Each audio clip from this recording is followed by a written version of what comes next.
Hadirin dimohon berdiri. Yang Mulia Majelis Hakim Konstitusi memasuki ruang persidangan.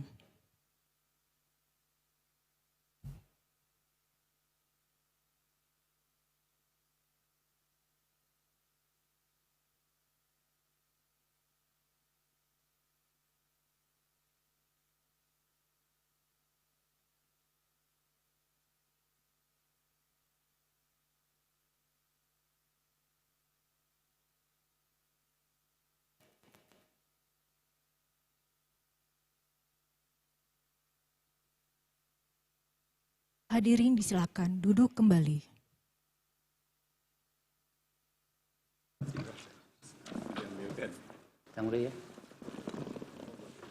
Kita mulai ya persidangan untuk semua.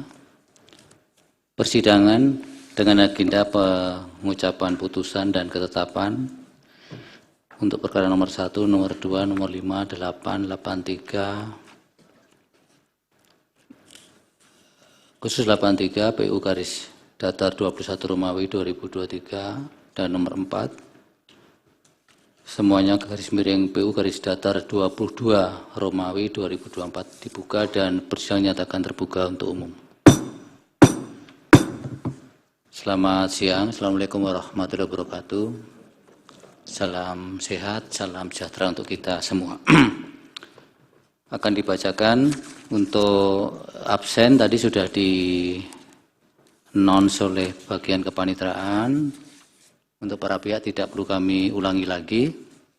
Oleh karena itu kami langsung membacakan putusan, mengucapkan putusan dan ketetapan.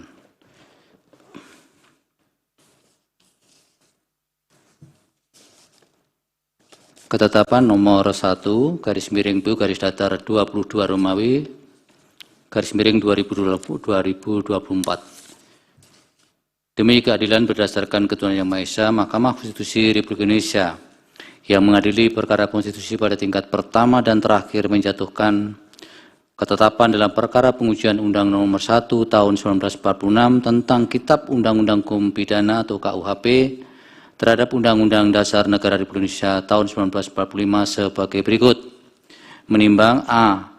Mahkamah Konstitusi selanjutnya disebut Mahkamah telah menerima permohonan bertanggal 4 Desember 2023 diajukan oleh perseorangan warga negara Indonesia bernama Abdul Hakim SHMH yang berdasarkan surat kuasa khusus bertanggal 27 November 2023 memberi kuasa kepada Dedi Rizaldi Arwin Gomo SH dan kawan-kawan yang diterima di kepanitraan Mahkamah Konstitusi pada tanggal 4 Desember 2023 berdasarkan akta pengajuan permohonan pemohon nomor 168 dan seterusnya 2023 dan dicatat dalam buku registrasi perkara konstitusi elektronik EBRPK dengan nomor 1 garis miring garis datar 22 Romawi garis miring 2024 pada tanggal 3 Januari 2024. Perihal permohonan pengujian material Pasal 340 Undang-Undang Nomor 1 Tahun 1946 tentang Kitab Undang-Undang Hukum Pidana atau KUHP terhadap Undang-Undang Dasar Negara Republik Indonesia. Huruf B dianggap dibacakan. C. Bahwa sesuai dengan Pasal 34 Undang-Undang MK, Mahkamah telah melaksanakan sidang panel pemeriksaan pendahuluan terhadap permohonan aku pada tanggal 17 Januari 2024 dan sesuai dengan Pasal 39 Undang-Undang MK serta Pasal 41 Ayat 3 Peraturan Mahkamah Konstitusi Nomor 2 Tahun 2021 tentang tata beracara dan seterusnya dianggap dibacakan. Kemudian pada tanggal 30 Januari 2024 Mahkamah telah menyelenggarakan persidangan dengan agenda pemeriksaan perbaikan permohonan. D. Bahwa pada tanggal 31 Januari 2024 Mahkamah Konstitusi telah menerima surat elektronik atau email dari pemohon bertanggal 31 Januari 2024 perihal pencabutan perkara nomor 1 dan seterusnya 2024 dengan alasan terdapat kesalahan substansial dalam petitum permohonan yang diajukan. Selanjutnya pada hari Jumat 2 Februari 2024 Mahkamah telah menyelenggarakan persidangan dengan agenda konfirmasi penarikan permohonan pemohon. Pada persidangan tersebut pemohon telah membenarkan perihal pencabutan perkara aku. Huruf E dianggap dibacakan. F. Bahwa berdasarkan pertimbangan sebagaimana dimaksud pada huruf E di atas, rapat pemusatan hakim pada tanggal 5 Januari 2023 24 telah berkesimpulan bahwa pencabutan atau penarikan kembali permohonan nomor 1 dan seterusnya tahun 2024 adalah beralasan menurut hukum dan pemohon tidak dapat mengajukan kembali permohonan aku. Huruf G, bahwa berdasarkan pertimbangan pada huruf F di atas, rapat pemusatan hakim memerintahkan Panitera Mahkamah Konstitusi untuk mencatat perihal penarikan kembali permohonan pemohon dalam buku registrasi perkara konstitusi elektronik atau EBRPK dan mengembalikan salinan berkas permohonan kepada pemohon. Mengingat 1 Undang-Undang Dasar Negara Republik Indonesia tahun 1945, 2, 3, 4, dan seterusnya dianggap dibacakan, menetapkan 1. Mengabulkan penarikan kembali permohonan pemohon. 2. Menyatakan permohonan nomor 1 garis miring PU garis datar 22 Romawi garis miring 2024 mengenai permohonan pengujian pasal 340 Undang-Undang nomor 1 tahun 1946 tentang Kitab Undang-Undang Hukum Pidana atau KUHP terhadap Undang-Undang Dasar Negara Republik Indonesia tahun 1945 ditarik kembali. 3. Menyatakan pemohon tidak dapat mengajukan kembali permohonan aku. 4. Memerintahkan Panitera Mahkamah Konstitusi untuk mencatat perihal penarikan kembali permohonan nomor 1 garis miring PU garis datar 22 Romawi garis miring 2024 dalam buku registrasi perkara konstitusi elektronik EBRPK dan mengembalikan salinan berkas permohonan kepada pemohon. Demikian diputus dalam rapat permusatan hakim oleh 8 hakim konstitusi, yaitu Suhartoyo selaku ketua merangkap anggota, Saldi Isra, N. Guntur Hamzah, Daniel Yusmik P. Poe, Arif Hidayat, Eni Nurbaningsih, Ridwan Mansur, dan Arsul Sani, masing-masing sebagai anggota pada hari Senin tanggal 5 bulan Februari tahun 2024 yang diucapkan dalam sidang pleno Mahkamah Konstitusi terbuka untuk umum pada hari Selasa tanggal 13 bulan Februari tahun 2024 selesai diucapkan pukul 14:05 waktu Indonesia Barat oleh 9 hakim konstitusi dengan 8 hakim konstitusi ditambah hakim konstitusi Anwar Usman, masing-masing sebagai anggota dengan dibantu oleh Francisca sebagai panitera pengganti dengan dihadiri Dewan Perwakilan Rakyat atau yang mewakili dan Presiden atau yang mewakili tanpa dihadiri oleh pemohon atau kuasanya.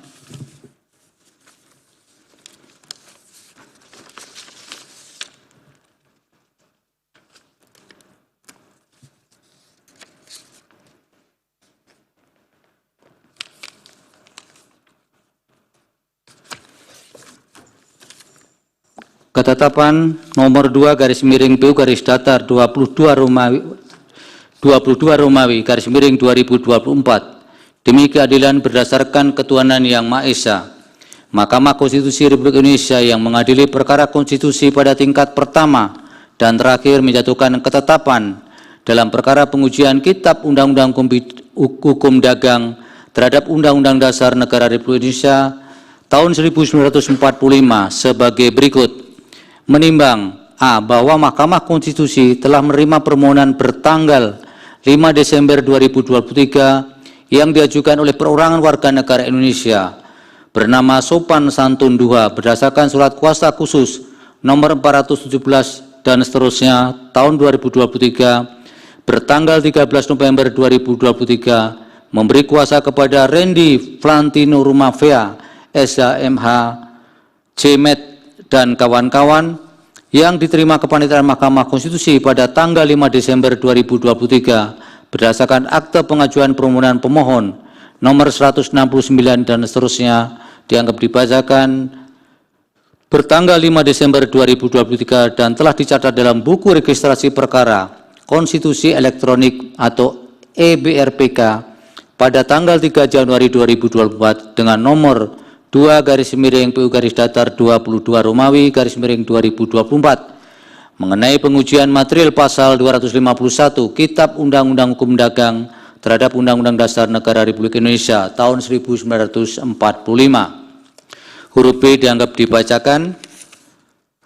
Huruf C, bahwa sesuai dengan pasal 34 Undang-Undang MK, Mahkamah telah melaksanakan sidang panel pemeriksaan pendahuluan terhadap permohonan aku pada tanggal 23 Januari 2024 yang dihadiri oleh kuasa pemohon dan sesuai dengan pasal 39 Undang-Undang MK serta pasal 41 ayat 3 Peraturan Mahkamah Konstitusi nomor 2 tahun 2021 tentang tata beracara dalam perkara pengujian undang-undang atau PMK 2 2021, panel hakim telah memberi nasihat kepada pemohon untuk memperbaiki permohonannya.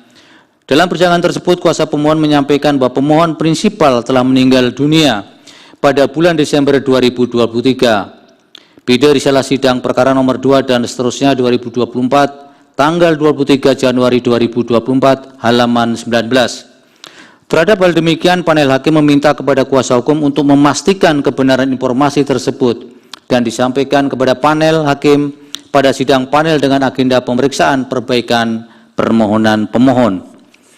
Huruf D, bahwa Mahkamah Konstitusi telah menyelenggarakan sidang pendahuluan dengan agenda pemeriksaan perbaikan permohonan pemohon pada tanggal 5 Februari 2024. Pada sidang panel tersebut, kuasa pemohon kembali membenarkan bahwa Sopan Santun II telah meninggal dunia pada tanggal 7 Januari 2024. Sebagaimana bukti permohonan sebagaimana bukti pemohon berupa akta kematian nomor 1214 dan seterusnya bertanggal 29 Januari 2024 Tide Bukti P12 dan menyampaikan tetap melanjutkan permohonan sekaligus melakukan penggantian subjek hukum yang menjadi pemohon yang pada awalnya bernama Sopan Santun II menjadi Muribati Duha selaku istri pemohon sekaligus sebagai ahli waris pemohon Sopan Santun II. Bahwa berkaitan dengan ehwal pemohon yang meninggal dunia berdasarkan putusan Mahkamah Konstitusi nomor 109 dan seterusnya 2020 yang diucapkan dalam sidang pleno terbuka untuk umum pada tanggal 29 Juni 2021, Mahkamah dalam pertimbangannya menyatakan antara lain, oleh karena Ketua Umum pemohon telah meninggal dunia dan berkaitan dengan kerugian hak konstitusional, harus ada ketegasan tentang masih dilanjutkan atau tidak permohonan aku, berbeda dengan hak keperdataan yang dapat dialihkan kepada ahli waris. Bahwa berdasarkan kutipan pertimbangan hukum di atas berkaitan dengan kerugian hak konstitusional pemohon yang meninggal dunia, harus ada ketegasan tentang masih dilanjutkan atau tidak permohonan aku. Hal demikian berbeda dengan hak keperdataan yang dapat dialihkan kepada ahli waris. Bahwa berkenaan dengan fakta hukum yang telah dipertimbangkan di atas dengan tetap dilanjutkannya permohonan aku meskipun dalam sidang panel pemeriksaan pendahuluan pemohon prinsipal telah meninggal dunia, tetapi kuasa pemohon hadir, maka dengan meninggalnya pemohon berdampak kepada hilangnya subjek hukum yang bertindak selaku pemohon dalam permohonan aku. Oleh karenanya, permohonan pemohon aku tidak dapat dilanjutkan. Terlebih lagi, berdasarkan ketentuan pasal 1813 KUH Perdata, salah satu alasan berakhirnya pemberian kuasa adalah dengan meninggalnya pemberi kuasa. Di samping itu, sekalipun kuasa pemohon mengalihkan atau mengganti pemohon prinsipal yang meninggal dunia dengan istri pemohon prinsipal, berdasarkan ketentuan pasal 43 ayat 2 huruf A PMK 2 2021, hal tersebut tidak dapat dibenarkan karena ketentuan pasal 43 ayat 2 huruf A PMK 2 2021 pada pokoknya menyatakan perbaikan permohonan dapat dilakukan dengan ketentuan pemohon yang mengajukan permohonan tidak diganti secara keseluruhan. G. Bahwa berdasarkan fakta hukum dan pertimbangan hukum sebagaimana dimaksud pada huruf E dan huruf F di atas, oleh karena subjek permohonan aku tunggal dan terbukti meninggal dunia, serta tidak ada subjek hukum lain selain pemohon dalam permohonan aku, oleh karena itu tidak dapat dibenarkan adanya pengalihan atau penggantian subjek permohonan lain, maka permohonan aku tidak dapat dilanjutkan dan harus dinyatakan gugur. Mengingat angka 1 Undang-Undang Dasar Negara Republik Indonesia tahun 1945, angka 2, angka 3, angka 4 dianggap dibacakan, menyatakan permohonan pemohon gugur. Demikian diputus dalam rapat permusyawaratan hakim yang dihadiri 8 hakim konstitusi, yaitu Soeharto selaku ketua merangkap anggota, Saldi Isra, Ridwan Mansur, M. Guntur Hamzah, Anwar Usman, Eni Nurbaningsih, Daniel Yuni Peboe, dan Arsul Sani, masing-masing sebagai anggota pada hari Selasa tanggal 6 bulan Februari tahun 2024 yang diucapkan dalam sidang pleno Mahkamah Konstitusi terbuka untuk umum pada hari Selasa, tanggal 13 bulan Februari tahun 2024 selesai diucapkan pukul 14.13 menit waktu Indonesia Barat oleh 8 hakim tersebut dengan ditambah Hakim Konstitusi Arif Hidayat masing-masing sebagai anggota dengan dibantu oleh Nurlidia Stefani Hikmah sebagai panitera pengganti serta dihadiri oleh kuasa hukum pemohon, Dewan Perwakilan Rakyat atau yang mewakili, dan Presiden atau yang mewakili.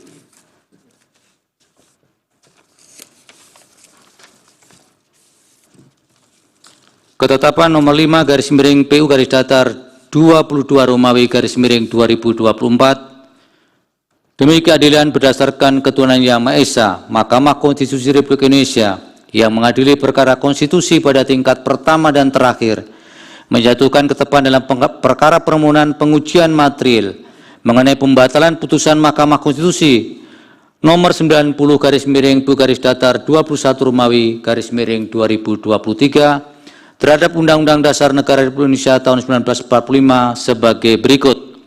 Menimbang A. Bahwa Mahkamah Konstitusi telah menerima permohonan bertanggal 15 November 2023 yang diajukan oleh H. Elvan Gomez S.A.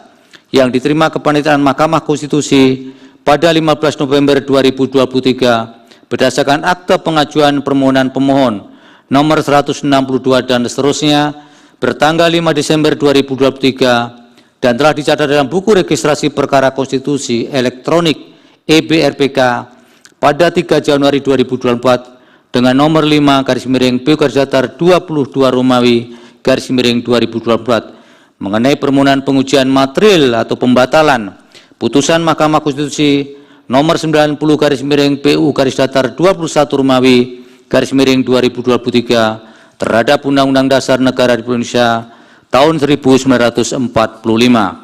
Huruf B dianggap dibacakan. Huruf C, bahwa sesuai dengan pasal 34 Undang-Undang MK, Mahkamah telah mengagendakan untuk melakukan pemeriksaan pendahuluan terhadap permohonan aku melalui sidang panel yang dijadwalkan pada hari Kamis tanggal 1 Februari 2024 pukul 15.30 waktu Indonesia Barat. D. Bahwa terkait persidangan pemeriksaan pendahuluan yang telah diagendakan pada hari Kamis tanggal 1 Februari 2024 pukul 15.30 waktu Indonesia Barat, Mahkamah telah memanggil pemohon secara sah dan patut dengan surat Panitera Mahkamah Konstitusi nomor 322.5 dan seterusnya dianggap dibacakan bertanggal 25 Januari 2024 perihal panggilan sidang. Pada hari Rabu tanggal 31 Januari 2024, juru panggil Mahkamah juga telah mengonfirmasi kehadiran pemohon melalui pesan WhatsApp. Dari pemohon menyatakan akan hadir pada persidangan dengan agenda pemeriksaan pendahuluan yang telah dijadwalkan tersebut. Namun demikian, sesuai dengan waktu akan diselenggarakannya persidangan pada hari Kamis tanggal 1 Februari 2024 pukul 14.09 waktu Indonesia Barat, pemohon menyampaikan informasi melalui pesan WhatsApp kepada juru panggil bahwa pemohon berhalangan hadir tanpa alasan yang jelas. Berkenaan dengan hal tersebut, juru panggil menyampaikan agar pemohon menghadiri persidangan secara daring apabila pemohon tidak dapat menghadiri persidangan secara langsung di gedung Mahkamah Konstitusi. Pada waktu yang telah ditentukan, sesuai dengan agenda persidangan, Mahkamah membuka persidangan untuk memastikan kehadiran pemohon dan ternyata pemohon benar tidak hadir dalam persidangan tersebut, baik secara daring maupun luring. Huruf E dianggap dibacakan. Huruf F, bahwa berdasarkan ketentuan sebagaimana dimaksud pada huruf E di atas, rapat musyawaratan hakim pada hari Senin tanggal 5 Februari 2024 telah menetapkan permohonan perkara nomor 5 garis miring PU garis datar 22 Romawi 2024 dinyatakan gugur. Mengingat angka 1 Undang-Undang Dasar Negara Republik Indonesia tahun 1945, angka 2, angka 3, angka 4 dianggap dibacakan, menyatakan permohonan pemohon gugur.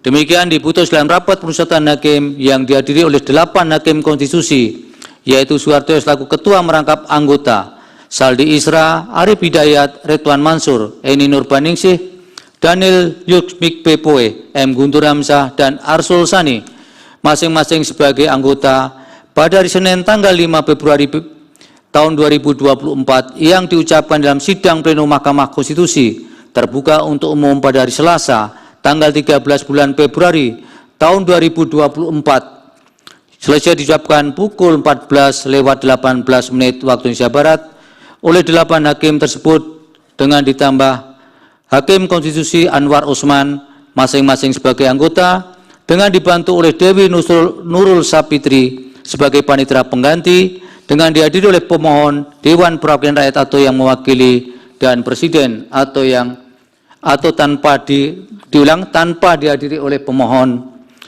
dihadiri oleh Dewan Perwakilan Rakyat atau yang mewakili dan Presiden atau yang mewakili.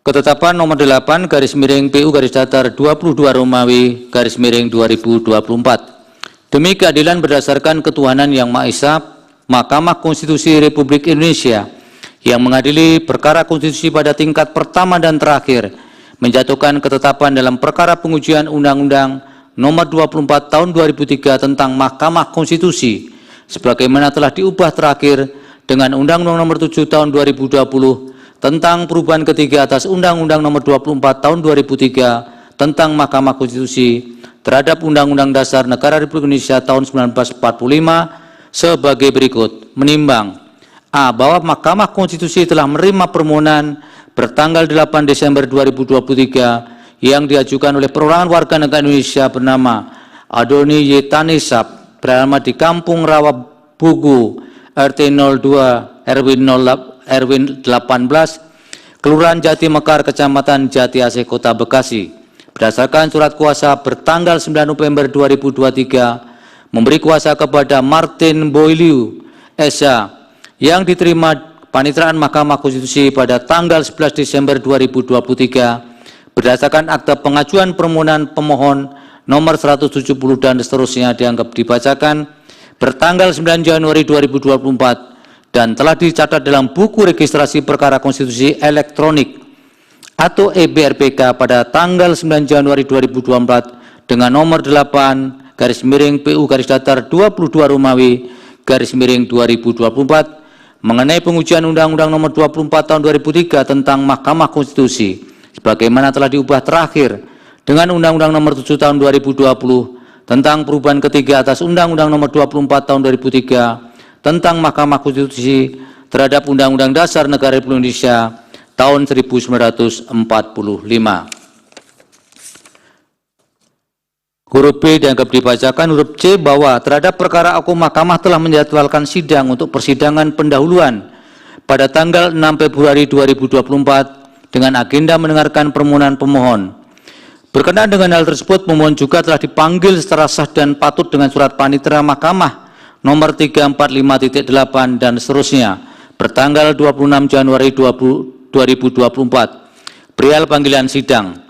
Pada persidangan dimaksud pemohon tidak hadir. Pemohon hanya mengirim surat elektronik bertanggal 6 Februari 2024 yang dikirimkan melalui email juru panggil mahkamah yang pada pokoknya meminta pengunduran jadwal sidang karena pemohon sedang bertugas di luar kota sehingga berhalangan hadir pada persidangan mahkamah.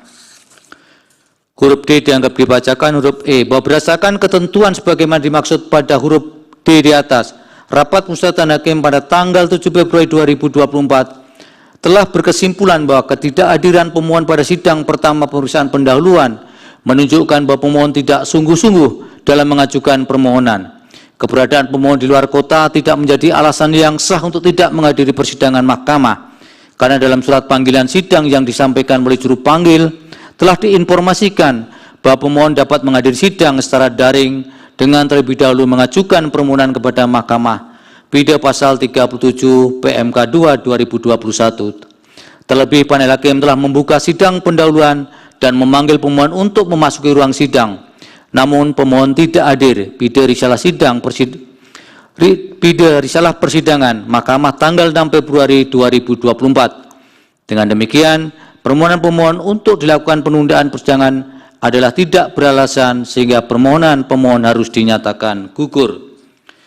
bahwa berdasarkan seluruh uraian pertimbangan hukum tersebut di atas, berdasarkan pasal 41 ayat 5, junto pasal 375 ayat 1 huruf C, PMK 2 2021, terhadap permohonan aku, Mahkamah mengeluarkan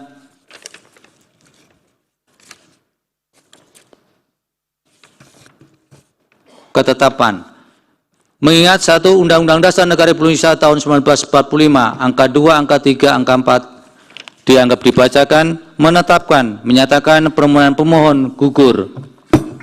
Demikian diputus dalam rapat permusyawaratan hakim yang dihadiri oleh 9 hakim konstitusi, yaitu Soeharto selaku ketua merangkap anggota, Saldi Isra, Ridwan Mansur, M. Guntur Hamzah, Anwar Usman, Arif Hidayat, Eni Nurbaningsih, Daniel Yusmik Bepoe, dan Arsul Sani, masing-masing sebagai anggota pada hari Rabu tanggal 7 bulan Februari tahun 2024 yang diucapkan dalam sidang pleno Mahkamah Konstitusi terbuka untuk umum pada hari Selasa tanggal 13 bulan Februari tahun 2024 selesai diucapkan pada pukul 14:24 waktu Indonesia Barat oleh 9 hakim tersebut masing-masing sebagai anggota dengan dibantu oleh Yunita Ramadhani sebagai panitera pengganti serta dihadiri oleh pemohon, Dewan Perwakilan Rakyat atau yang mewakili, dan Presiden atau yang mewakili.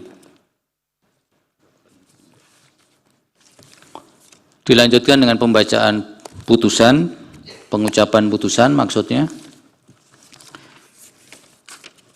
Putusan nomor 83 garis miring PU garis datar 21 Romawi garis miring 2023. Demi keadilan berdasarkan ketuhanan yang Maha Esa, Mahkamah Konstitusi Republik Indonesia yang mengadili perkara konstitusi pada tingkat pertama dan terakhir menjatuhkan putusan dalam perkara pengujian Undang-Undang Nomor 7 Tahun 2021 tentang harmonisasi peraturan perpajakan terhadap Undang-Undang Dasar Negara Republik Indonesia tahun 1945 yang diajukan oleh 1 nama Surya Ningsih.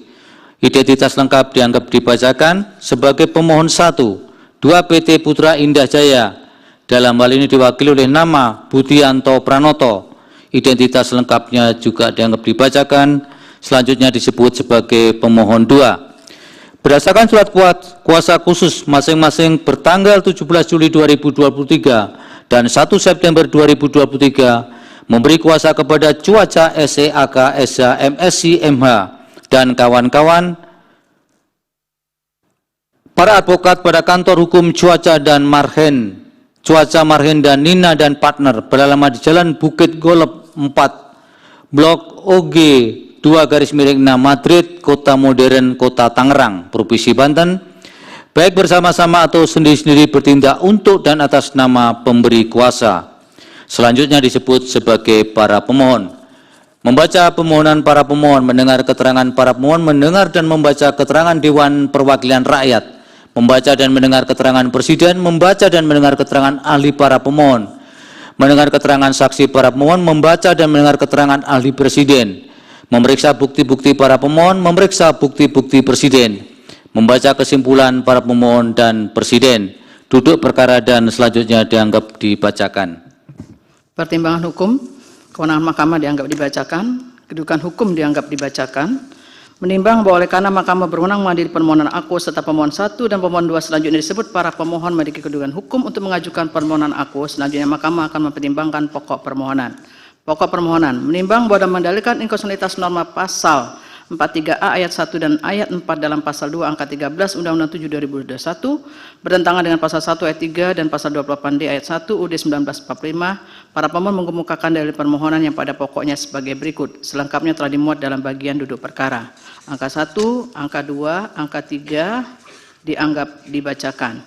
Bahwa berdasarkan uraian dalil di atas, para pemohon memohon kepada Mahkamah yang pada pokoknya 1 menyatakan frase pemeriksaan bukti permulaan sebelum penyidikan dalam pasal 43 ayat 1 dalam pasal 2 angka 13 Undang-Undang 7 2021 bertentangan dengan UUD 1945 secara bersyarat dan tidak mempunyai kekuatan hukum mengikat sepanjang tidak dimaknai terhadap tindakan-tindakan dalam pemeriksaan bukti permulaan tindak pidana di bidang perpajakan, yaitu A, B, C, D dianggap dibacakan.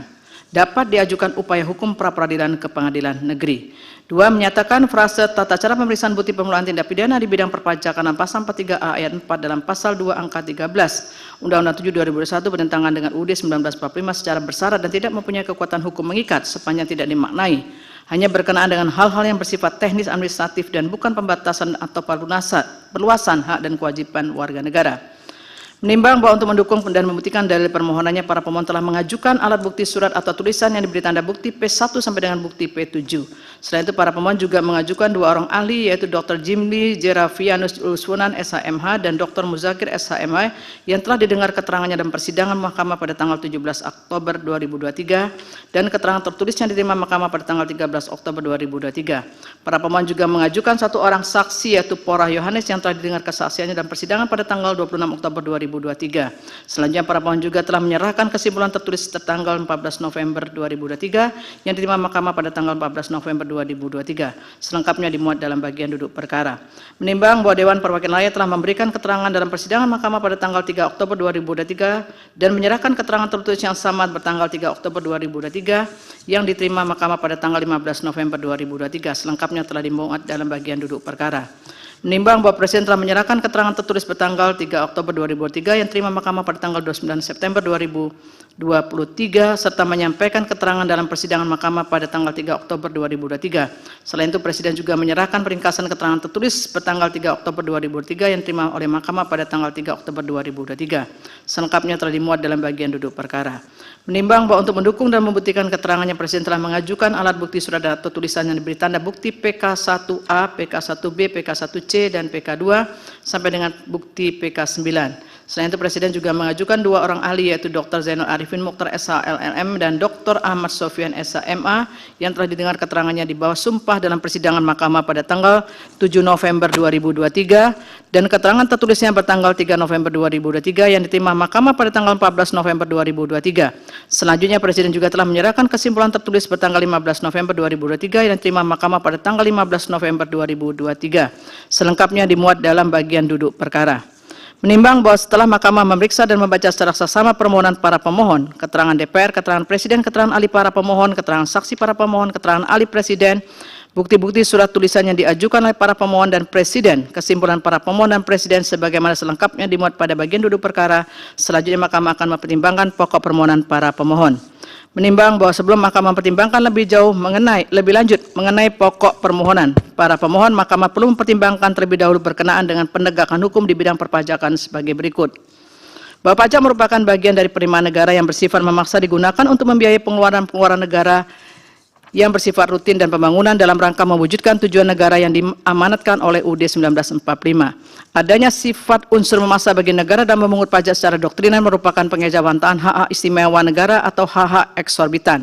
Sebagaimana hal tersebut ditegaskan dalam pasal 23A UUD 1945 yang menyatakan pajak dan pungutan lain yang bersifat memaksa untuk keperluan negara diatur dengan undang-undang. Pengaturan lebih lanjut dengan undang-undang yang dinyatakan dalam UUD 1945 sejalan dengan prinsip no taxation without representation sebagai pencerminan prinsip kedaulatan rakyat. Dalam konteks ini, peran serta rakyat dalam menentukan kebijakan pajak tidak dilakukan secara langsung tetapi melalui representasi rakyat di DPR. Sekalipun demikian, pengaturan perpajakan dibentuk dengan tetap menjunjung tinggi hak warga negara dan menempatkan kewajiban perpajakan sebagai kewajiban kenegaraan karena merupakan sarana peran serta rakyat dalam pembiayaan negara dan pembangunan nasional. Berkenaan dengan sistem pemungutan pajak, undang-undang menentukan penetapan besaran pajak terutang dipercayakan kepada wajib pajak sendiri atau self-assessment dan melaporkan secara teratur jumlah pajak yang terutang dan yang telah dibayar sebagaimana ditentukan dalam peraturan perundang-undangan perpajakan. Oleh karena itu, melalui berbagai perubahan undang-undang perpajakan ditentukan berbagai upaya untuk meminimalkan pelaksanaan administrasi yang terlalu membebani wajib pajak dan bersifat birokratis. Dengan mengingat pembayaran pajak oleh wajib pajak tidak disertai prestasi yang langsung diterima oleh wajib pajak, maka pada umumnya masyarakat wajib pajak masih menganggap pajak sebagai beban. Sehingga sebagian besar wajib pajak seringkali tidak memenuhi kewajiban perpajakan. Hal ini berbeda dengan retribusi di mana masyarakat akan mendapatkan manfaat langsung atas retribusi yang dibayarkan. Dalam kaitan ini bahkan tidak sedikit wajib pajak yang melakukan manipulasi besaran pajak terutang yang dipercayakan dan dibebankan kepada wajib pajak dengan melaporkan secara teratur jumlah pajak yang terutang, termasuk tidak melakukan pembayaran pajak.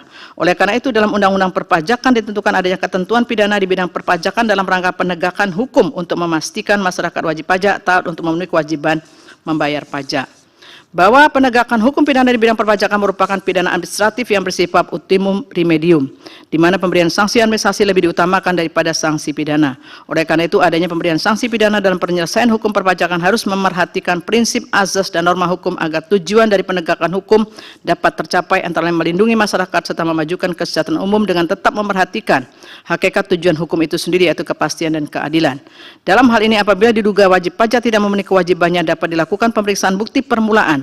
Bukti permulaan yang dimaksud adalah keadaan perbuatan dan atau bukti berupa keterangan tertulis, keterangan tulisan atau benda yang dapat memberikan petunjuk adanya dugaan kuat bahwa sedang atau telah terjadi suatu tindak pidana di bidang perpajakan yang dilakukan oleh siapa saja yang dapat menimbulkan berkurangnya pada pendapatan negara. Video pasal 1 angka 26 Undang-Undang 28/2007. Pemeriksaan bukti permulaan dilakukan guna mendapatkan bukti permulaan mengenai adanya dugaan telah terjadi tindak pidana di bidang perpajakan. Pengaturan bukti permulaan sebagai bagian dari ketentuan pidana di bidang perpajakan baru diakomodasi dalam Undang-Undang 28/2027, di mana dalam ketentuan pasal 43A Undang-Undang AKU menyatakan bahwa ayat 1, 2, 3, 4 dianggap dibacakan.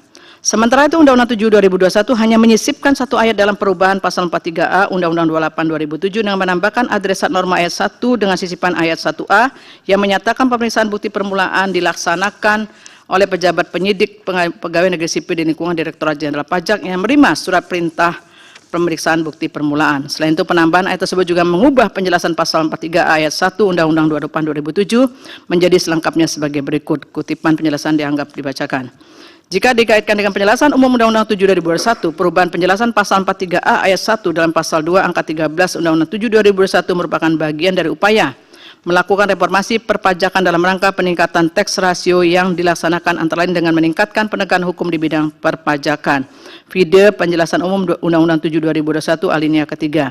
Di samping itu, penjelasan pasal 43A ayat 1 dalam pasal 2 angka 13 Undang-Undang 7 2021 menegaskan berkenaan dengan tata pemeriksaan bukti permulaan mempunyai kedudukan yang sama dengan penyelidikan sebagaimana diatur dalam hukum acara pidana inkasu adalah KUHAP. Menimbang bahwa selama pertimbangan hal di atas persoalan konstitusionalitas yang norma yang harus dijawab oleh Mahkamah adalah angka 1, angka 2 dianggap dibacakan. Menimbang bahwa berkenaan dengan persoalan konstitusionalitas norma sebagaimana paragraf 3.14 angka 1 di atas telah mencermati secara saksama, digabung saksama, dalil para pemohon Mahkamah mempertimbangkan sebagai berikut. Bahwa pada prinsipnya dalil para pemohon bermuara pada adanya upaya paksa oleh penyelidik dalam melakukan pemeriksaan bukti permulaan yang tidak selalu dapat diajukan pra-peradilan di pengadilan negeri sehingga merugikan hak konstitusionalitas para pemohon yang dijamin oleh UUD 1945. Dalam kaitan dengan dalil para pemohon aku apabila dikaitkan dengan penjelasan pasal 43A ayat 1 dalam pasal 2 angka 13 Undang-Undang 7 2001 yang menyatakan informasi, data laporan, dan pengaduan diterima oleh Direktur Jenderal Pajak akan dikembangkan dan dianalisis melalui kegiatan intelijen dan atau kegiatan lainnya hasilnya dapat ditindaklanjuti dengan pemeriksaan bukti permulaan atau ditindaklanjuti. Lebih lanjut dinyatakan pula bahwa pemeriksaan bukti permulaan memiliki tujuan dan kedudukan yang sama dengan penyelidikan sebagaimana diatur dalam undang-undang yang mengatur mengenai hukum acara pidana.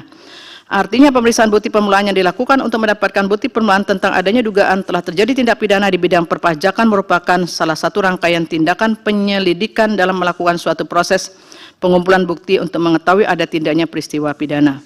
Oleh karena itu, Direktur Jenderal Pajak sebelum melakukan penyidikan tindak pidana di bidang perpajakan berdasarkan informasi, data laporan, dan pengaduan berwenang melakukan pemeriksaan bukti permulaan. Dalam kaitan dengan konteks penjelasan norma pasal 43 ayat 1 dalam pasal 2 angka 13 Undang-Undang 7 2001, perlu terlebih dahulu dipahami batasan dan ruang lingkup yang membedakan antara proses penyelidikan dan penyidikan. Sebagaimana hal tersebut telah dipertimbangkan dalam putusan Mahkamah nomor 9 tahun 2019 yang menyatakan kutipan dianggap dibacakan. Berdasarkan kutipan pertimbangan hukum di atas bahwa hal yang membedakan antara proses penyelidikan dan penyidikan salah satunya adalah adanya mekanisme upaya paksa, di mana dalam proses penyelidikan tidak diperbolehkan adanya ruang terjadinya upaya paksa karena hal demikian sudah berkaitan dengan tindakan pro justisia yang berpotensi melanggar hak atau merampas hak asasi manusia. Berkaitan dengan upaya paksa tersebut, penting pula bagi Mahkamah untuk menegaskan kembali putusan Mahkamah Konstitusi nomor 9 2019 yang dikuatkan kembali dengan putusan nomor 53 2021 yang diucapkan dalam sidang pleno tanggal 15 Desember 2021 dan putusan MK nomor 4 tahun 2022 yang diucapkan dalam sidang pleno pada tanggal 20 April 2022 yang pada pokoknya menyatakan kutipan dianggap dibacakan. Berdasarkan kutipan pertimbangan hukum Mahkamah di atas dapat disimpulkan bahwa pada tahap penyelidikan tindakan penyelidik yang dapat dilakukan adalah identifikasi awal terkait dengan peristiwa yang diduga sebagai peristiwa pidana. Apabila suatu peristiwa berdasarkan penilaian subjektif penyelidik dapat dinyatakan sebagai suatu peristiwa pidana yang didukung dengan ditemukannya bukti yang cukup, maka harus dilanjutkan dengan proses berikutnya yaitu tindakan penyidikan. Artinya terdapat batasan tugas dan kewenangan artinya terdapat batasan tugas dan kewenangan penyelidik mengenai arti pentingnya identifikasi awal terkait dengan peristiwa yang diduga sebagai peristiwa pidana. Dengan adanya identifikasi awal akan berdampak pada terfokusnya penyelidik dalam menentukan dugaan peristiwa pidana yang terjadi sehingga memberikan jaminan bagi penyidik untuk melakukan tindakan-tindakan hukum selanjutnya sesuai dengan kewenangannya. Dalam tahapan penyelidikan ini dibutuhkan sikap kehati-hatian dalam bertindak sehingga dapat memberikan perlindungan dan jaminan terhadap hak asasi manusia serta memberikan pembatasan terhadap dilakukannya upaya paksa. Bahwa lebih lanjut dengan mendasarkan pada penjelasan norma pasal 43A ayat 1 Undang-Undang 7 2021 yang menyatakan pemeriksaan bukti permulaan dipersamakan dengan proses penyelidikan dan ditegaskan pula dalam frase sebagaimana diatur dalam undang-undang yang mengatur mengenai hukum acara pidana. Hukum acara pidana yang dimaksud tidak lain adalah Undang-Undang 8 2018. Saya ulangi, Undang-Undang Nomor 8 Tahun 1981 tentang Hukum Acara Pidana atau KUHAP.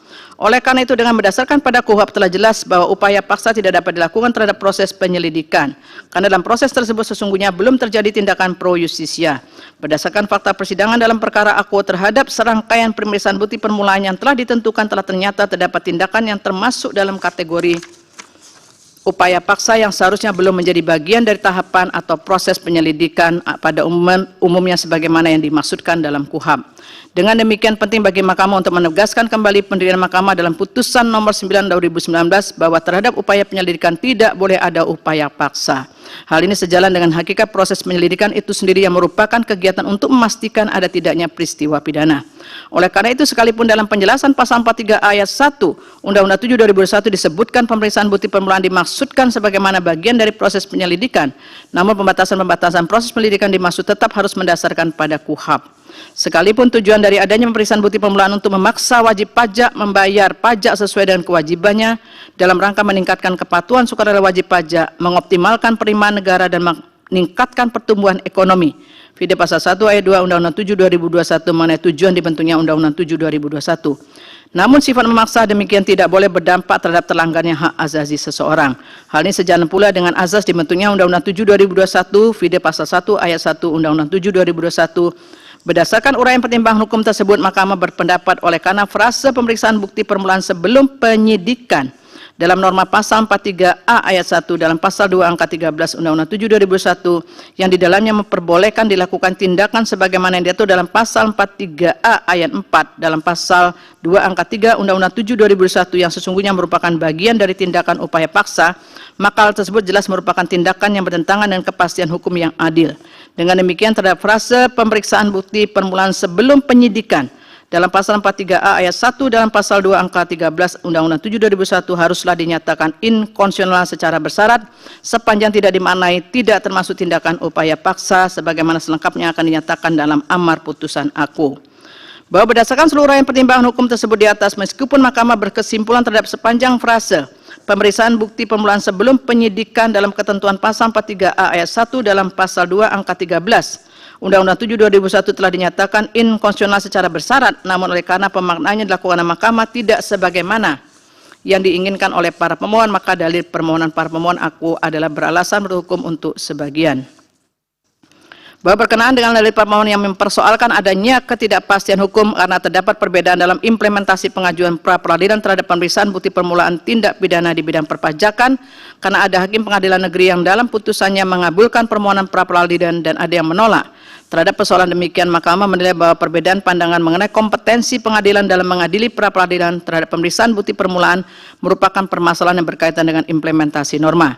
Namun demikian penting bagi Mahkamah untuk menegaskan melalui pertimbangan hukum putusan perkara Aku, hal tersebut seharusnya tidak akan terjadi lagi dikarenakan telah ada pendirian Mahkamah bahwa tidak diperbolehkannya aparat pajak melakukan tindakan untuk melakukan pemeriksaan bukti permulaan sebelum penyidikan dalam menangani dugaan pelanggaran di bidang perpajakan dengan menggunakan kewenangan yang mengandung tindakan upaya paksa atau pro justisia. Artinya proses pemberian bukti permulaan pada prinsipnya tidak boleh menimbulkan upaya paksa karena hal tersebut merupakan bagian yang dipersamakan dengan proses penyelidikan. Sebagaimana telah dipertimbangkan Mahkamah dalam subparagraf 3.15.2 dan ditegaskan dalam amar putusan aku. Oleh karena itu sesuai dengan hakikat proses penyelidikan yang tidak boleh ada upaya paksa. Jika terdapat tindakan upaya paksa dalam tahapan pemeriksaan bukti permulaan sebelum penyidikan, maka terhadap hal tersebut tentunya lembaga pra-peradilan dapat melakukan pengujian akan sah atau tidaknya tindakan dimaksud. Namun demikian terhadap permohonan para pemohon agar hal tersebut ditegaskan menjadi objek pra-peradilan tidak dapat dilakukan oleh mahkamah karena objek pra-peradilan telah secara rigid diatur dalam ketentuan norma pasal 77 KUHP sebagaimana telah dimaknai dalam putusan MK nomor 21 tahun 2014 yang diucapkan dalam sidang pleno terbuka tanggal 28 April 2015, sehingga jika mahkamah mengakomodir keinginan para pemohon justru hal tersebut akan mempersempit hakikat objek pra-peradilan itu sendiri.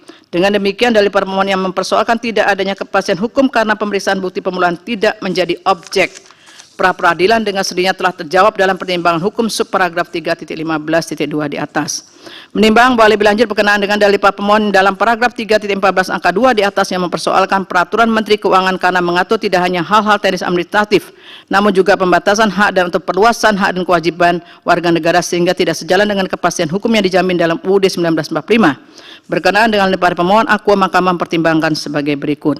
Bahwa dalam kaitan dengan peraturan menteri yang dipersoalkan para pemohon penting bagi Mahkamah untuk terlebih dahulu mempertimbangkan kedudukan peraturan menteri dalam hierarki peraturan perundang-undangan sebagaimana ditentukan dalam Pasal 7 Undang-Undang 12 2011. Peraturan menteri bukan merupakan bagian dari jenis peraturan perundang-undangan yang termaktub dalam hierarki peraturan perundang-undangan Vide Pasal 7 ayat 1 Undang-Undang 12 2011. Namun disebutkan sebagai peraturan perundang-undangan lainnya yang diakui keberadaannya dan mempunyai kekuatan hukum mengikat sepanjang diperintahkan oleh peraturan perundang-undangan yang lebih tinggi atau dibentuk berdasarkan kewenangan. Vide Pasal 8 Undang-Undang 12 2011. Dalam kaitannya dengan dalil para pemohon pasal 43A ayat 4 Undang-Undang 7 2021 telah memerintahkan pembentukan peraturan Menteri Keuangan untuk mengatur lebih lanjut mengenai tata cara pemeriksaan bukti permulaan. Oleh karena itu ditetapkan PMK 177/2022 tanpa Mahkamah bermaksud menilai legalitas PMK 177 PMK aku pada prinsipnya mengatur hal ihwal yang berkaitan dengan aspek penegakan hukum di bidang perpajakan karena norma pasal 43A dalam pasal 2 angka 13 Undang-Undang 7 2001 merupakan bagian dari pengaturan ketentuan penyidikan di bidang perpajakan. Vide bab 9 ketentuan penyidikan Undang-Undang 6 tahun 1983 yang diubah terakhir dengan Undang-Undang 7 2021. Terlebih ditegaskan pula dalam penjelasan norma pasal 43A ayat 1 Undang-Undang 7 2021 bahwa pengaturan mengenai pemeriksaan bukti permulaan sebagaimana diatur dalam KUHP. Vide penjelasan pasal 43A ayat 1 Undang-Undang 7 2021. Berkenaan dengan hal ini penting bagi Mahkamah menegaskan dengan merujuk pasal pada Undang-Undang 12 2011 pengaturan mengenai ketentuan pidana hanya dimuat dalam Undang-Undang Peraturan Daerah Provinsi dan Peraturan Daerah Kabupaten Kota. Vide pasal 15 Yungto angkat 117 lampiran 2 Undang-Undang 12 2011. Sebab pengaturan mengenai aspek penegakan hukum pidana yang berisikan pembatasan hak asasi manusia, orang atau benda bahkan dapat berimplikasi pada perampasan kemerdekaan sehingga harus mendapatkan persetujuan rakyat yang direpresentasikan oleh anggota DPR bersama dengan presiden jika yang akan dibentuk adalah undang-undang atau oleh anggota DPRD bersama dengan kepala daerah jika yang dibentuk adalah peraturan daerah. Selain itu dalam merumuskan ketentuan pemidanaan perlu memperhatikan asas-asas umum ketentuan pidana yang terdapat dalam buku ke-1 KUHP karena ketentuan dalam buku ke-1 tersebut berlaku juga bagi perbuatan yang dapat dipidana menurut peraturan perundang-undangan lain kecuali jika oleh undang-undang ditentukan lain. Vide angkat 113 lampiran 2 Undang-Undang 12 2011. Berkaitan dengan hal ini pasal 5 ayat 1 KUHP telah mengatur tindakan yang dapat dilakukan oleh penyelidik yang menjadi bagian dari kewenangannya, yaitu menerima laporan atau pengaduan dari seseorang tentang adanya tindak pidana, mencari keterangan dan barang bukti, menyuruh berhenti seseorang yang dicurigai dan menanyakan serta memeriksa tanda pengenal diri, mengadakan tindakan lain menurut hukum yang bertanggung jawab. Dengan demikian, karena norma pasal 43A dalam pasal 2 Undang-Undang 7 2001 yang mengatur pemeriksaan bukti permulaan sebelum penyidikan yang dinyatakan memiliki tujuan dan kedudukan yang sama dengan penyelidikan sebagaimana diatur dalam KUHP, semestinya tidak diatur hal-hal yang berkait dengan tindakan pro justisia. Sebab hal tersebut dapat berpotensi melanggar esensi dari penyelidikan itu sendiri dalam memeriksa bukti permulaan. Terlebih terhadap tindakan dalam proses penyelidikan tidak dapat menjadi objek gugatan pra peradilan karena pada dasarnya tindakan yang dilakukan belum masuk pada upaya paksa atau pro justisia. Oleh karena itu, Peraturan Menteri Keuangan tidak dapat mengatur ketentuan yang substansinya memberikan wewenang dalam penyelidikan yang mengandung sifat pemaksaan atau upaya paksa yang esensinya memuat norma hukum acara pidana yang seharusnya dimuat dalam undang-undang, bukan dalam Peraturan Menteri Keuangan. Bahwa para pemohon dalam permohonannya juga mendalilkan Peraturan Menteri Keuangan sebagai peraturan pelaksana hanya terbatas mengatur hal-hal yang bersifat teknis administratif, tetapi mengatur ketentuan pidana bidang perpajakan. Terhadap dalil para pemohon aku, Mahkamah dalam pertimbangan hukum putusan nomor 63 tahun 2017 telah menegaskan bahwa kutipan putusan dianggap dibacakan.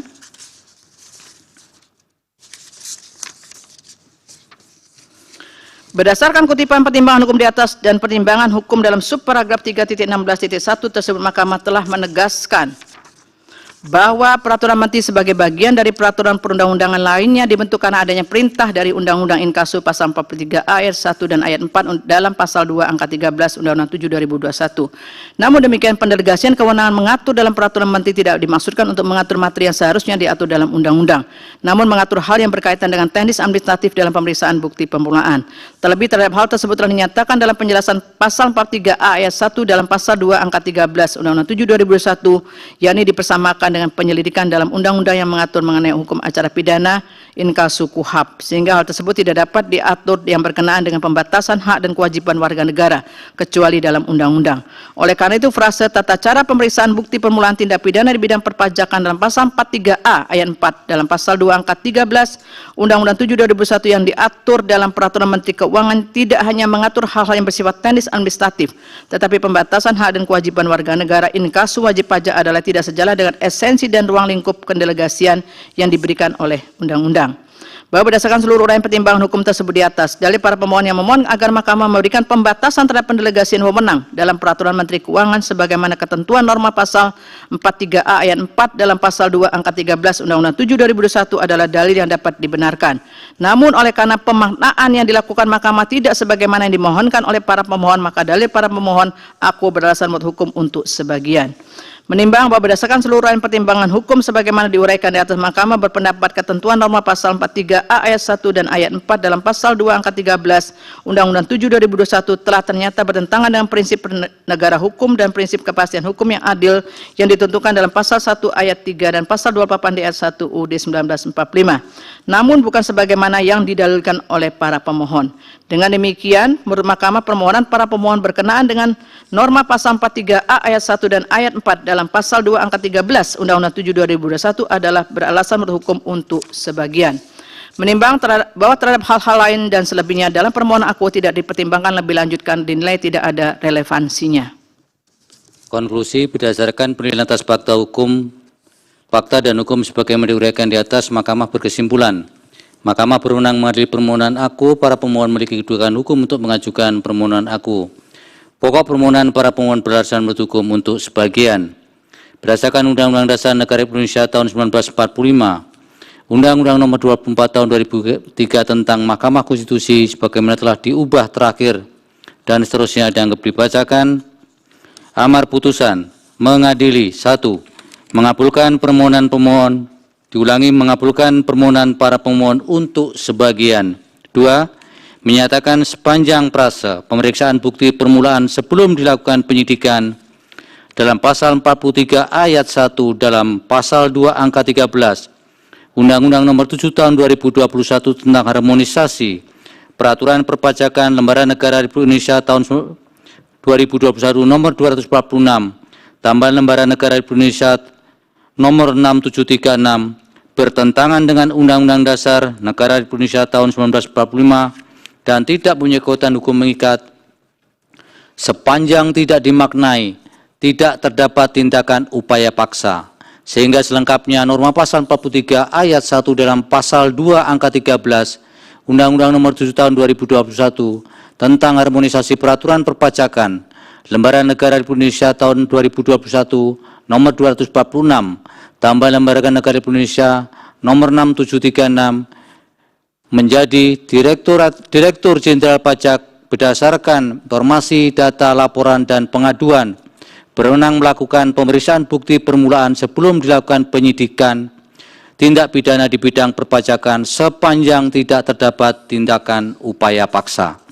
3. Menyatakan pasal 43 ayat 4 dalam pasal 2 angka 13 Undang-Undang Nomor 7 Tahun 2021 tentang harmonisasi peraturan perpajakan Lembaran Negara Republik Indonesia tahun 2021 nomor 246 tambahan Lembaran Negara Republik Indonesia nomor 6736 bertentangan dengan Undang-Undang Dasar Negara Republik Indonesia tahun 1945 dan tidak mempunyai kekuatan hukum mengikat sepanjang tidak dimaknai tidak melanggar hak asasi wajib pajak.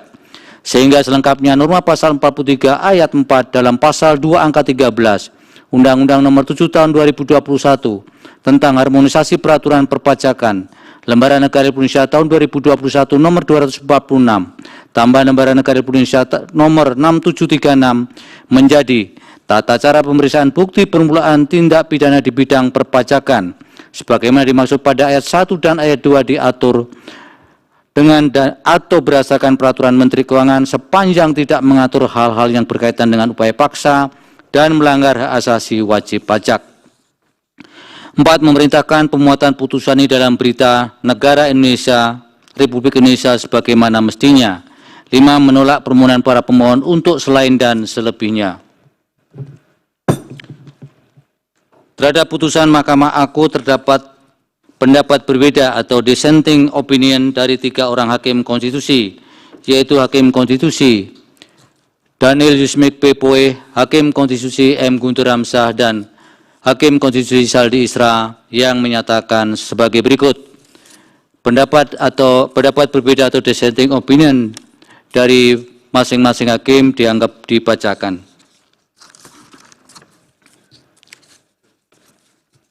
Demikian diputus dalam rapat pemusatan hakim oleh 8 hakim konstitusi, yaitu Suharto selaku ketua merangkap anggota, Saldi Isra, Eni Nurbaningsih, Daniel Yusmik P. Poe, Arif Hidayat, M. Guntur Hamzah, Ridwan Mansur, dan Arsul Sani, masing-masing sebagai anggota pada hari Senin tanggal 5 bulan Februari tahun 2024 yang diucapkan dalam sidang pleno Mahkamah Konstitusi terbuka untuk umum pada hari Selasa tanggal 13 bulan Februari tahun 2024 selesai diucapkan pukul 14:54 waktu Indonesia Barat oleh 8 hakim tersebut dengan ditambah Hakim Konstitusi Anwar Usman, masing-masing sebagai anggota, dengan dibantu oleh Wilma Silalahi sebagai panitera pengganti, dengan dihadiri para pemohon dan atau kuasanya, Dewan Perwakilan Rakyat atau yang mewakili, dan Presiden atau yang mewakili.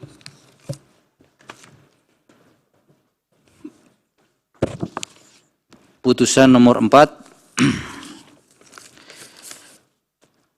Putusan nomor 4 garis miring PU garis datar 22 Romawi garis miring 2024.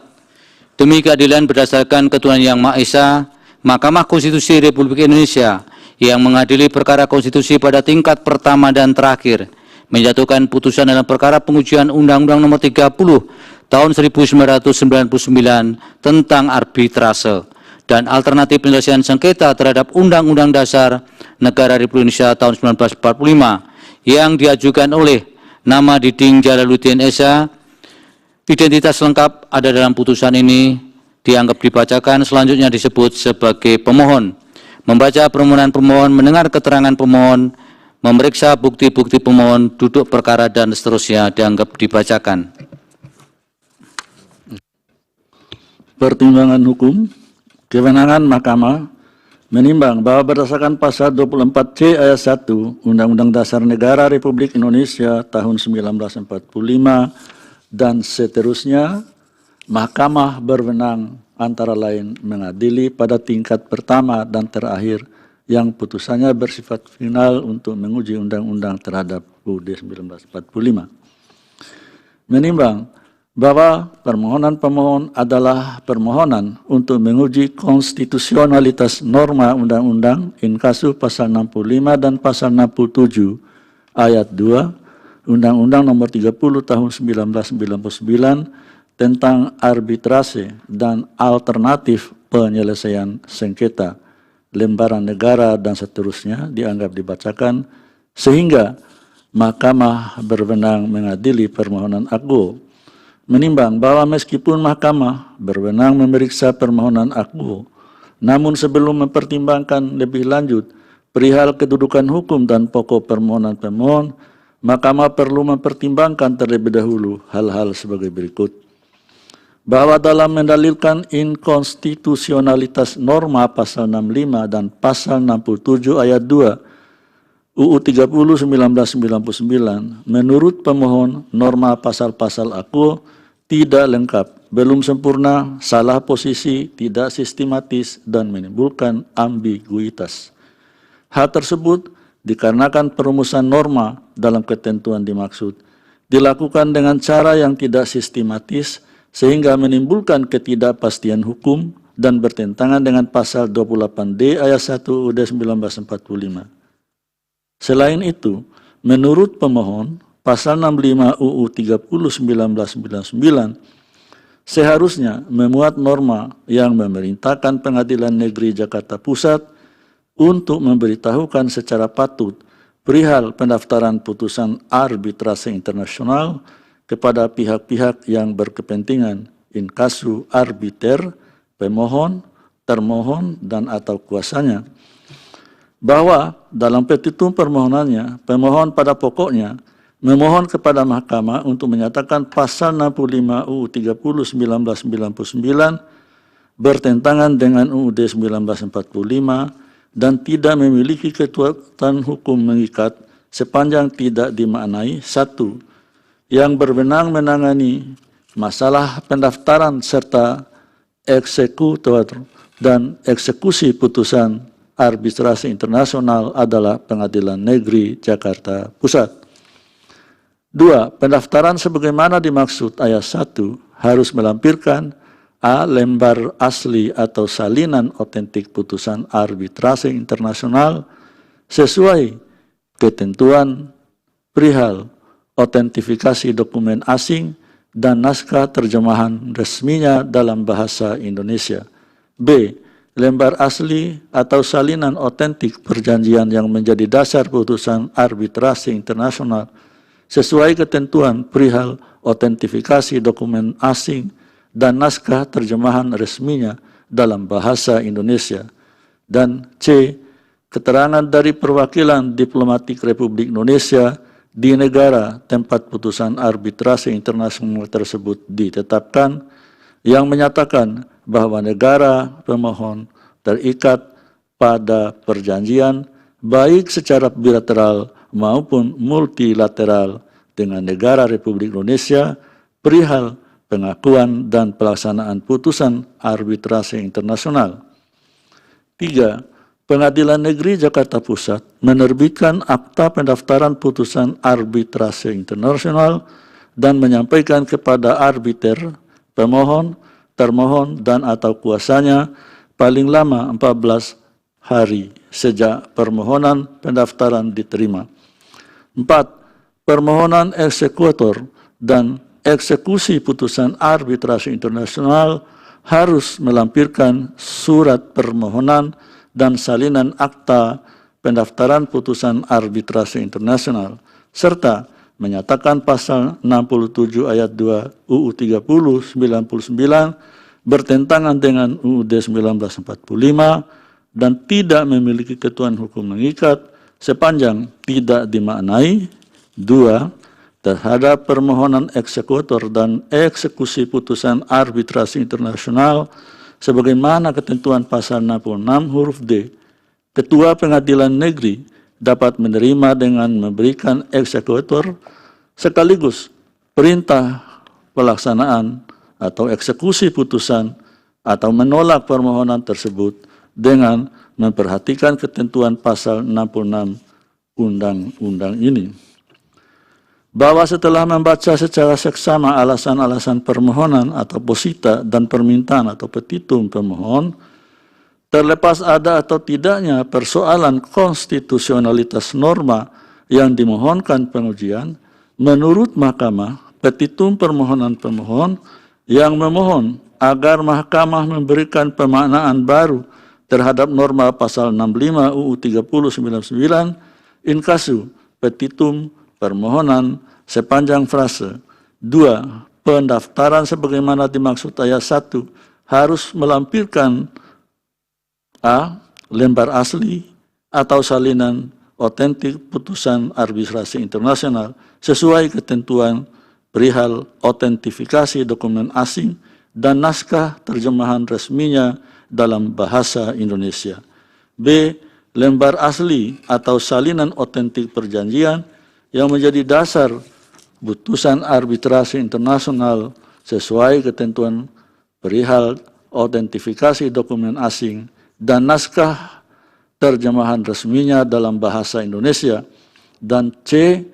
Keterangan dari perwakilan diplomatik Republik Indonesia di negara tempat putusan arbitrasi internasional tersebut ditetapkan yang menyatakan bahwa negara pemohon terikat pada perjanjian baik secara bilateral maupun multilateral dengan negara Republik Indonesia perihal pengakuan dan pelaksanaan putusan arbitrase internasional telah diatur dalam norma pasal 67 ayat 2 UU 3099. Di samping itu, petitum permohonan pemohon tidak menguraikan argumentasi yang jelas dan memadai pada bagian alasan permohonan atau posita.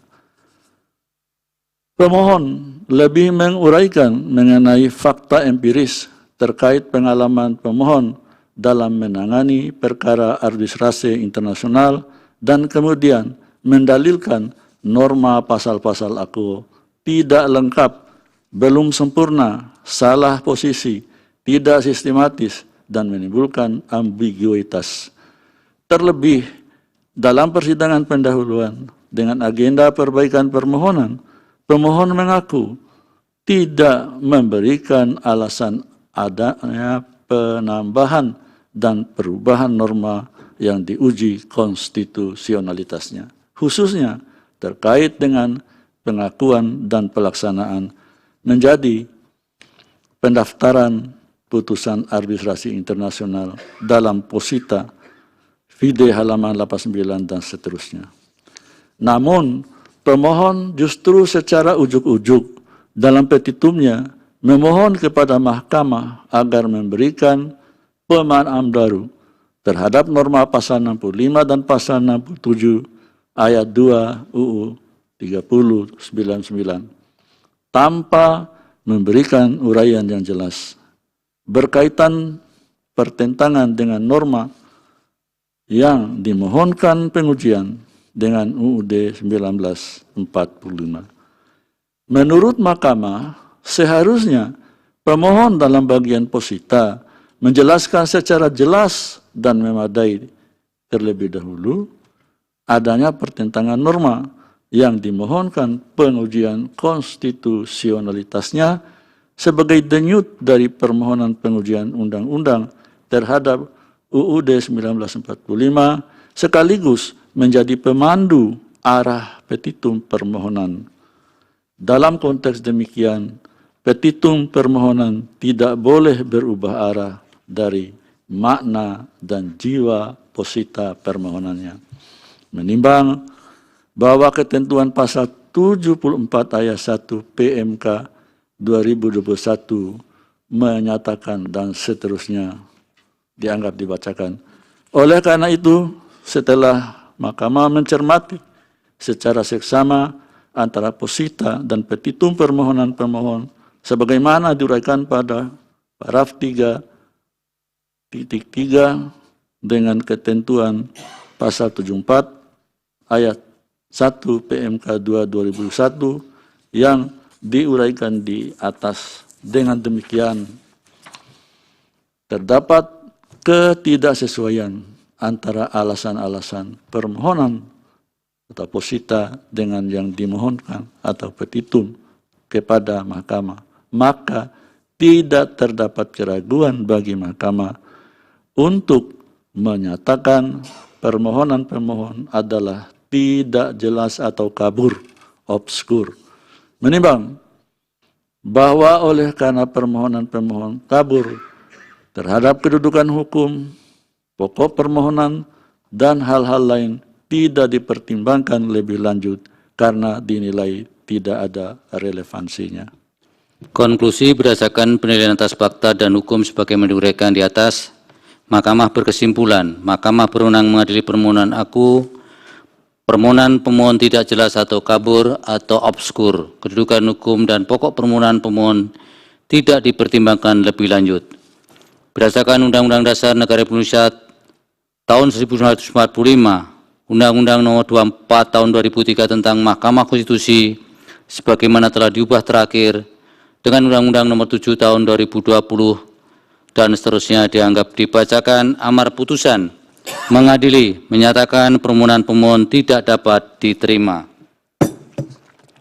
Demikian diputus dalam rapat permusyawaratan hakim oleh 8 hakim konstitusi, yaitu Suharto selaku Ketua Merangkap Anggota, Saldi Isra, Anwar Usman, M. Guntur Hamzah, Daniel Yusmik Pepoe, Eni Nurbaningsih, Ridwan Mansur dan Arsul Sani, masing-masing sebagai anggota pada hari Selasa, tanggal 6 bulan Februari tahun 2024, yang diucapkan dalam sidang pleno Mahkamah Konstitusi terbuka untuk umum pada hari Selasa tanggal 13 bulan Februari tahun 2024, selesai diucapkan pukul 15:08 waktu Indonesia Barat oleh 8 hakim tersebut, dengan ditambah Hakim Konstitusi Arief Hidayat, masing-masing sebagai anggota, dengan dibantu oleh Radian Prima Nugraha sebagai panitera pengganti, dengan diadili pemohon, Dewan Perwakilan Rakyat atau yang mewakili, dan Presiden atau yang mewakili.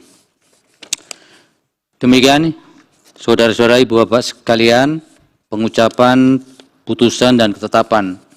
Salinan ketetapan dan putusan akan dikirim oleh Mahkamah di email para pihak masing-masing setelah pengucapan putusan dan ketetapan ini, atau selambat-lambatnya 3 hari kerja setelah persidangan ini. Cukup. Sidang selesai dan ditutup. Hadirin dimohon berdiri. Yang Mulia Majelis Hakim Konstitusi meninggalkan ruang persidangan.